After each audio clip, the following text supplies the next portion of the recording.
Olá, sejam bem-vindos a mais um dos nossos vídeos. Aqui quem vos fala é o Davi. E meus nobres e queridos irmãos, se tem uma coisa que eu gostaria de fazer aqui nesse canal, se fosse possível, era na segunda-feira, no começo da semana, trazer boas notícias, né? Pra gente trabalhar mais inspirado, pra gente ver que ainda dá pra mudar, mas eu estaria mentindo pra vocês.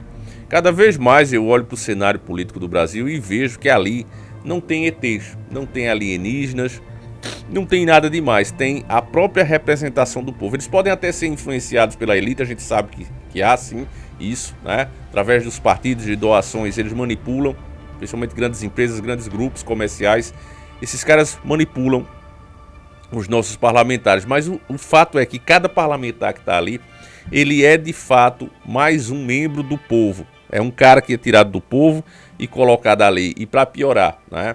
Uma coisa que deveria ser vista como uma prestação de serviço. Olha, eu sou um grande empresário, eu entendo disso, eu entendo daquele outro assunto ali e posso servir ao meu país por 4, por 8 anos, né? E depois dali tá bom, tá beleza. Mas aqui no Brasil não, você vê que o chamado tradicionalismo na política é o cara fazendo carreira dentro da política. Coloca os filhos, coloca esposa, coloca marido e por aí vai, né? Coloca quem puder, irmão, primos. Por quê? Porque vem, né, a única forma ali, né, na vida pública de dar certo, de ganhar dinheiro e ficar muito bem, né? Não deveria ser assim, como eu estou dizendo para vocês, deveria ser uma prestação de serviço que o empresário, a pessoa competente, se dedicasse a fazer ali por um tempo, né? E tocasse a bola para frente, mas não é isso que acontece no Brasil. Fazem carreira e o povo inclusive adora isso, até porque para conseguir essa façanha, esses caras prometem muita coisa, né? Então você vê os canais de político bombando, por quê? Porque tem falsas promessas. Olha, vai chegar quase que um messias, vai chegar um guerreiro, vai chegar um herói e vai fazer o que nenhum outro conseguiu fazer, acreditem nisso. Apesar de você pegar aí, por exemplo, né, desde que o Bolsonaro perdeu as eleições, de lá para cá, você não tem nenhum benefício que tenha sido ganho para o povo. Pelo contrário, as coisas estão cada vez mais difíceis no país, cada vez mais caras, nós não tivemos nenhuma vitória, não só estamos perdendo a nossa liberdade aos poucos, né? Cada vez mais restrição, inclusive em cima das redes, como também estamos ficando cada vez mais pobres, estamos lutando para manter o que temos e está cada vez mais difícil continuar assim. E é uma prova do que eu venho falando para vocês, né? Que está acontecendo um êxodo brasileiro, ou seja, diversos empresários, diversas pessoas indo embora, é sempre os primeiros, né, a ir embora porque tem uma condição melhor. Também agora empresas também estão indo. É chamado lá fora, né, esse fenômeno está sendo chamado lá fora de o êxodo brasileiro.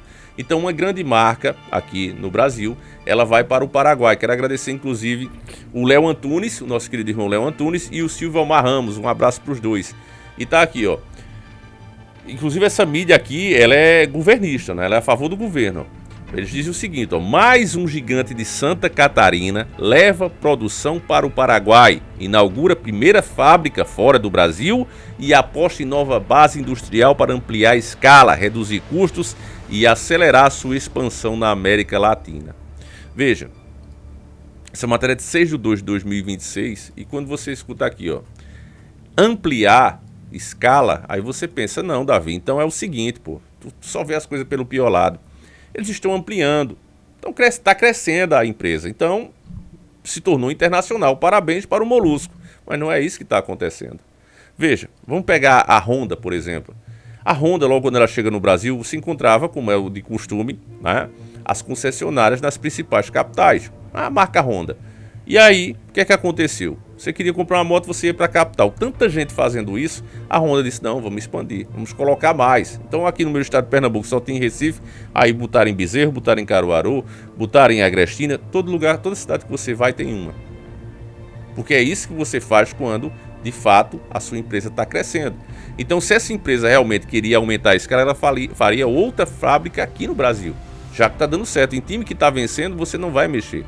Mas a verdade, o que está acontecendo, apesar do que a mídia fala, é que as empresas estão vendo que estão perdendo o poder de competitividade aqui dentro do Brasil. E isso para uma empresa é caixão e vela preta. Literalmente, ela precisa contornar essa situação. Então vamos dizer que eu esteja vendendo essa caneta aqui por R$1. Está vindo a caneta chinesa, inclusive, né, com mão de obra escrava, sendo vendida a 50 centavos. Então eu tenho que diminuir o meu custo.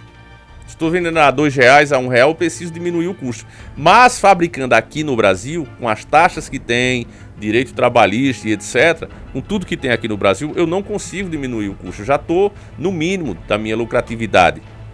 Então eu tenho que começar a olhar onde eu poderia fabricar essa mesma caneta por um preço onde eu pudesse competir. Então é isso que as empresas estão vendo e estão saindo do Brasil em massa.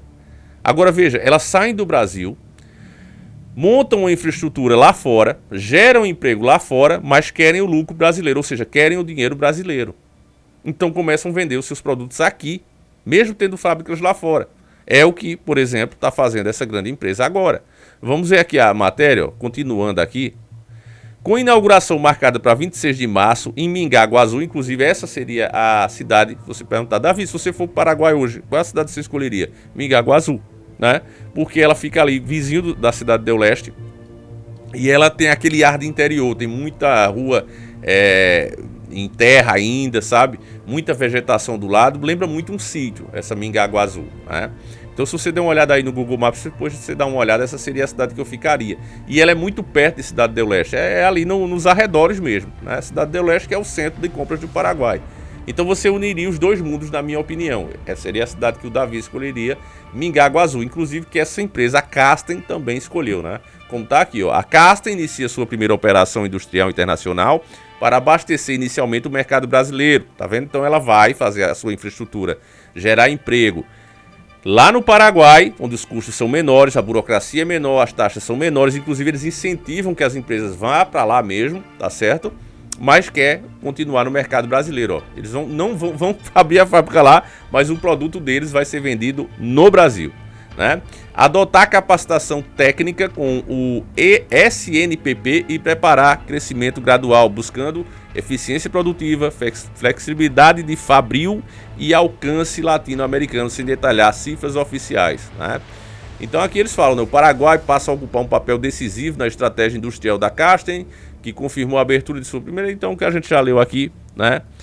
Inclusive eles destacam aqui na matéria, ó, a decisão de internacionalizar pela primeira vez. Eles nunca tinham tido essa ideia, né? Na verdade, não é um crescimento como eu estou dizendo para vocês. Ah, não, a gente cresceu tanto que já dominamos o país e vamos buscar novos mercados, né? Tanto é que você ouviu aí na própria matéria que eles não vão vender para o paraguaio, eles não vão vender para o argentino, eles vão vender para o Brasil. Vão produzir lá, mas vão mandar para cá, né? Então, o mais lógico seria que eles abrissem outra fábrica aqui, né? Mas o nosso governo tem uma maneira burra de pensar, como aconteceu, eu posso dar um exemplo fácil para vocês, das blusinhas, das famosas taxas das blusinhas, que era aquela mercadoria barata que o pessoal comprava ali na Shopee, etc. Qual é a visão do nosso governo? Ele disse, olha, se a gente taxar, se a gente deixar isso mais caro, o povo vai comprar o produto brasileiro, né? Que cobra-se mais imposto. É incrível isso. Para os amigos chineses eles liberam. Não, venda aqui de boa, a gente diminui o imposto. Mas para o próprio cidadão que está aqui, o próprio empresário, diz, não, isso aí tem que pagar. Isso aí já nasce devendo em torno aí de 25 mil reais, então tem que pagar. Então o cara está aqui produzindo e ele é cobrado mais do que quem traz de fora para cá, né? O governo é burro o suficiente para fazer isso. E na sua visão burra de pensar, taxando as blusinhas, as pessoas iriam comprar mercadoria. Eles não entendem de povo, eles não entendem de negócio. Porque eu, meu irmão, sou um simples cara de interior, mas eu vejo como é que funciona. Esse cara que comprava as famosas blusinhas, na verdade são várias mercadorias, bugiganga, por exemplo, uma caneta digital dessa, pronto. Aqui está sendo vendida a 100 reais. Eu consigo trazer uma dessa por 10 conto na Shopee. Então era aquele cara que tinha a lojinha, tem aquele cara que compra só uma. Esse aí não faz peso. Mas o que fazia realmente peso era aquele cara que tem a sua lojinha e dizia, poxa, eu vou botar 5 canetas dessas. Se chegar lá para comprar 6, ele não tem. Mas 5 ele tem. Vou botar 5 dessa, 5 dessa capinha aqui, mais 2 daquela coisa ali, mais 4 do outro ali. E fazia uma coisa bem surtida, que normalmente ele não teria se ele tivesse que comprar no Brasil. Ele consegue surtir as mercadorias dele, porque ele tem tempo e paciência para esperar chegar, demora pra caramba, mas ele espera e vai surtindo a sua mercadoria, o que torna atrativo o negocinho dele, a lojinha dele. Às vezes no fundo da casa ou na garagem de casa, né? É o que mais acontece. Se o Lula entendesse de Brasil, ele saberia do que eu estou falando. Então essas lojinhas, elas movimentavam o comércio, porque são coisas diferentes que a pessoa, poxa, eu nunca vi isso para vender, caramba, lá no comércio não tem, né, no centro da cidade não tem, vou comprar esse cara. Então vai lá comprar canetinha. O cara tá vendendo a 10 reais e comprou por 5, ganhou metade. E assim fazia com que o comércio girasse. Inclusive o próprio governo ganhava muito dinheiro. Por quê? Porque essas mercadorias não vinham voando, né? Não vinham nadando, elas vêm pelos correios. É os correios que fazem a entrega. Então, quando o idiota taxa, achando que as pessoas, inclusive com o dedo do velho da Havan, né? O velho da Havan pedia isso desde o governo Bolsonaro e foi atendido no governo Lula, né? Taxa as blusinhas, achando que o pessoal ia comprar na Havan, mas o povo não foi comprar na Havan. Porque não é que o povo não queira comprar o produto brasileiro, é que o produto brasileiro é simplesmente mais caro. Então, o próprio governo teve um prejuízo aí com os correios, né? Uma diminuição do fluxo, né? Em torno de 30% a 40%. Que era justamente a parte que correspondia a essas lojinhas no Brasil inteiro. Então um governo incompetente, idiota, não percebe uma coisa lógica, óbvia, que qualquer um, né, que entender um pouquinho de povo, que pelo menos andar a pé, né, sem ser de avião, a jato como eles, esses políticos só andam de jato, né? Se eles andassem pelo menos de carro, passando pelos comércios, pelas ruas, eles viriam, né, inclusive o inferno, que é essas estradas aqui e o trânsito, né? Mas eles não fazem isso, então eles não têm noção nenhuma de povo, eles não entendem o que realmente se passa com o povão como nós, né? Em tempo de política eles vêm, né, fazer as suas palestras, as suas palhaçadas. Então, eles não têm noção. Quando ele faz isso, ele taxa, o povo simplesmente deixa de consumir, aquele sangue circulante, ou seja, o capital de girar ali, deixa de girar, literalmente, né? Enfim, aí vem o outro problema aqui. Como as empresas estão indo embora, como você acabou de ver nessa matéria, nessa primeira matéria, qual é a solução? Se as empresas estão indo embora, se as pessoas que têm grana estão indo embora, o povo comum também começou a ir em massa, o que é que eu faço? Eu vou tornar mais difícil a saída desse povo, e é justamente o que o governo está fazendo. Justiça decide que devedores podem ter CNH, passaporte e cartões de crédito suspensos. STJ fixou critérios para uso de medidas atípicas, ou seja, fora do comum, né, para quem é lá de nós, na cobrança de dívidas, como retenção de passaporte e suspensão da CNH, 7 de fevereiro. Quando a gente diz que quem está aí no poder é um criminoso em todos os sentidos, nós não estamos mentindo. Veja, eu vou provar isso para você, provar duas coisas. Uma cajadada só vai matar 2 coelhos agora. Vou provar para você que esse molusco é um criminoso, sempre foi e continua sendo, e o país está realmente quebrado, as empresas estão indo embora, incluindo o povo. Veja só. CNH. O que é uma CNH para mim? Descreva o que é uma CNH. Davi, a CNH é um documento que me diz que, né, que diz às autoridades que eu estou apto a conduzir um veículo automotor. Eu consigo dominar a máquina, estou treinado a dominar a máquina e conheço as leis de trânsito e posso circular em vias públicas. É isso que significa uma CNH. É só isso. O que é que significa um passaporte? É um documento que eu mostro para mostrar que sou um cidadão brasileiro querendo ir para país A ou país B. Peço, né, inclusive a permissão para entrar nesses territórios em alguns países que exigem o visto, e é um documento que serve para isso, para você viajar. O que tem a ver isso com a sua dívida no cartão Visa? O que tem a ver isso com o seu cartão Nubank? Não tem nada a ver. Então, por você, né, tá devendo uma coisa em um lugar, não deveria afetar de forma alguma esses documentos, que é um direito seu como cidadão brasileiro. Aqui o que você está vendo é um crime do governo, do próprio governo, contra o cidadão. Ele jamais poderia fazer isso. Ele pode botar restrição no teu CPF, né? Como eles fazem, coloca lá, ó, devedor, né? Os próprios cartões de crédito, esse finalzinho, perdeu também os cartões de crédito suspenso. Basicamente eles já fazem isso. Quando você tem lá um limite de 10 mil reais, você está devendo no cartão Visa e tem 10 mil reais de limite no cartão Master. Eles trocam informação e quando pensa que não, liga alguém para você e diz, olha, fizemos uma reanálise aqui, estamos passando por um processo e o seu cartão de 10 mil agora só é 1.000. Você tem um cartão de 5 mil, olha, agora o senhor só pode comprar 300 reais. Não, é porque a gente fez uma reanálise de crédito aqui e estamos baixando alguns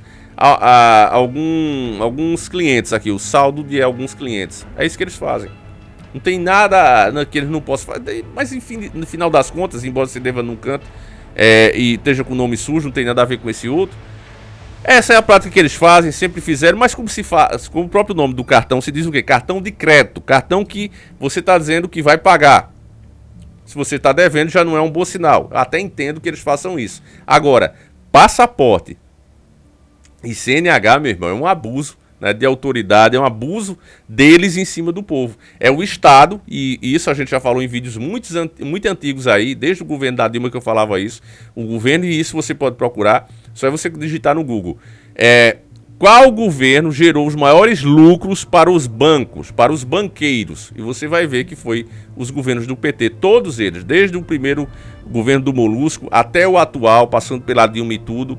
Você vai ver que o Molusco, que se elegeu a primeira vez falando contra os bancos, foi o maior representante, o maior gerador de lucro para justamente esses bancos que ele criticava. E isso aí é uma ação dos bancos, literalmente é uma vontade dos bancos, um desejo dos bancos em cima do cidadão.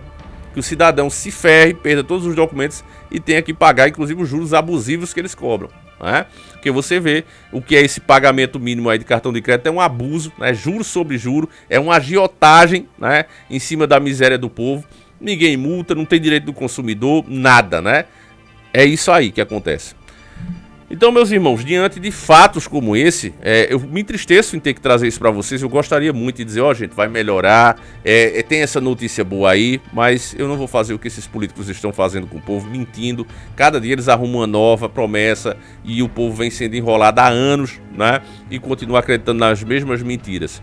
O fato é que nós não estamos vencendo uma, pelo contrário, estamos sofrendo, penando para ter o básico, tá? Para manter o que já temos, e está ficando cada vez mais difícil. E a tendência é piorar. É por isso que eu digo a você, Davi, eu estou pensando em sair, meu irmão, pense melhor e saia mesmo, porque quanto mais pensar sobre o que vem aí pela frente, o que está sendo proposto, quem nós temos na nossa linha de frente para supostamente nos representar, veja bem esses caras, né? Colocando esposa, é colocando filho, é colocando amante, é colocando a puta que pariu, com perdão da palavra, né? Fazendo carreira nisso. Quem tá fazendo carreira com o sistema, tá se dando bem com o sistema, tá colocando a família nisso, não quer que esse sistema mude, não quer mudar o sistema, quer fazer parte do sistema, quer ser o sistema. Isso é muito diferente do espírito, né, que a gente precisava ter ali, né, o espírito que a pessoa deveria ter. Eu digo de combate, né, de heroísmo. As pessoas estão com ideia errada. Esses nossos líderes estão com ideia errada. O que os caras querem é se dar bem, né? Aí fazem como o Nicolas fez aí, uma caminhada. Não, a gente não quer a gente não elegeu um deputado, né, para ser um atleta, né, de São Silvestre. A gente elegeu um deputado para fazer leis que nos beneficiem, né? Não era a maior bancada conservadora que o mundo já viu. Cadê? Sumiu tudo. E aí os caras que fizeram essas promessas, que nos disseram que tinha a maior bancada conservadora, e agora já não tem mais, não consegue aprovar nada, beleza. Nós vamos confiar neles de novo. É eles de novo que vão dizer a nós o que fazer. Meu irmão, o bicho vai pegar, não tenha dúvida disso. Tá certo? Então você que está pensando em sair, que tem uma condição, não pense não, meu irmão, saia, né? Veja qual país você pode ir e vá o mais rápido possível. E você, né, que Davi, eu preciso ficar aqui, minhas raízes estão fortes demais, tem pessoas que dependem de mim, tem pessoas doentes. Enfim, se você está nessa situação, veja como se adaptar, né, ao que está vindo pela frente. A realidade é essa. E aí você agora tem que fazer as suas contas para dizer, ó, vou viver assim, porque esse é o padrão que o país permite. Ponto. Né? Como, por exemplo, carrinho usado, né, chega, vai chegar ao fim mesmo, vai passar essa lei aí, né, a cada 2 anos. Então o que é que você tem que fazer? Já compra um novo, né? Compra um novo mais fraco, péssima qualidade, vai pagar emplacamento, mas enfim, fica trocando a cada 2 anos e vê o que faz. Se não dá, na minha conta, meu carrinho aqui vale 10 mil, 15 mil. Então você vai comprar uma moto ou vai passar a andar de Uber, né? É isso que você vai ter que fazer, você vai ter que se adaptar ao padrão de vida que eles permitem que você tenha aqui. Essa fazenda chamada Brasil permite viver-se assim. Ou você se adapta ou você sai. Ponto. Querer, não, eu vou fazer na tora aqui, eu quero ver eles vão te prejudicar, você será prejudicado e vai ter um prejuízo maior, porque você vai estar fora do padrão. Beleza, meus irmãos, é isso. Triste dizer isso, mas é a pura verdade. Fique com Deus, deixa aquele likeão, um abraço e a gente segue juntos. Fui!